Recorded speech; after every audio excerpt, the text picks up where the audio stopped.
সন্তানের এত খারাপ চেহারাটা দেখার ভাগ্যে ছিল।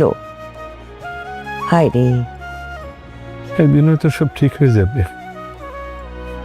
কি আছে আমি ছাড়া? আমি ছাড়া কি আছে তোমার? মেহেরিন,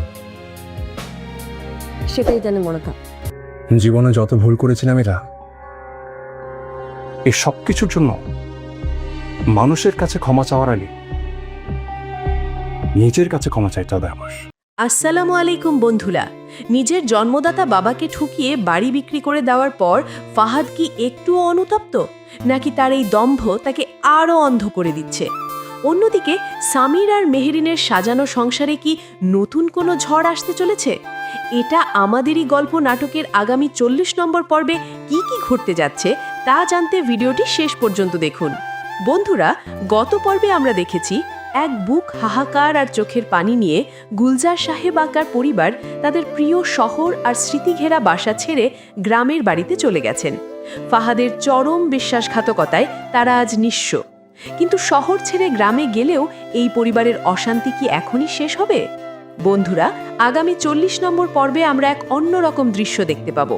সামির আর মেহেরিনের মধ্যে চলবে এক মিষ্টি আর আবেগী খুনসুটি। মেহেরিন ভালোবেসে সামিরকে আগলে রেখে বলবে যে এই বিশাল দুনিয়ায় সামিরের আসলে মেহেরিন ছাড়া আর আপন বলতে কেউ নেই। তাদের এই গভীর ভালোবাসার মুহূর্তটি দর্শকদের মন ছুঁয়ে যাবে। তবে অন্যদিকে ফাহাদ যে জঘন্য অপরাধ করেছে তার জন্য সে বিন্দু মাত্র অনুতপ্ত নয়। ফাহাদের এই জেদ আর অহংকার বেড়েই চলেছে। সামির যখন এই নিয়ে কথা বলবে তখন সে পরিষ্কার জানিয়ে দেবে যে ফাহাদ যদি তার এই ভুলের জন্য ক্ষমা চাইতেও চায়, তবে অন্যের কাছে যাওয়ার আগে তাকে নিজের কাছে নিজে ক্ষমা চাইতে হবে। অর্থাৎ ফাহাদকে আগে নিজের বিবেককে প্রশ্ন করতে হবে সে কি করেছে। কিন্তু গল্পের আসল মোড় ঘুরবে অন্য জায়গায়। মেহেরিন যে নতুন চাকরিতে জয়েন করেছিল সেখানে অফিসের ভেতরে বড় ধরনের কোনো ঝামেলা শুরু হবে। মেহেরিনের কর্মজীবনের এই সংকট কি তার ব্যক্তিগত জীবনেও প্রভাব ফেলবে?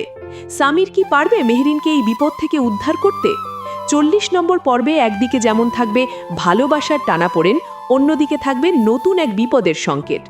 বন্ধুরা, আপনাদের কি মনে হয় ফাহাদ কি শেষ পর্যন্ত নিজের ভুল বুঝতে পারবে? আর মেহেরিনের অফিসের এই গন্ডগোল কি তাদের জীবনকে আরও কঠিন করে তুলবে? আপনাদের মতামত অবশ্যই কমেন্ট করে জানান। আর ভিডিওটি ভালো লাগলে লাইক দিন এবং এটা আমাদেরই গল্প নাটকের নিয়মিত আপডেট পেতে আমাদের সাথেই থাকুন। দেখা হচ্ছে পরবর্তী ভিডিওতে। আল্লাহ হাফেজ।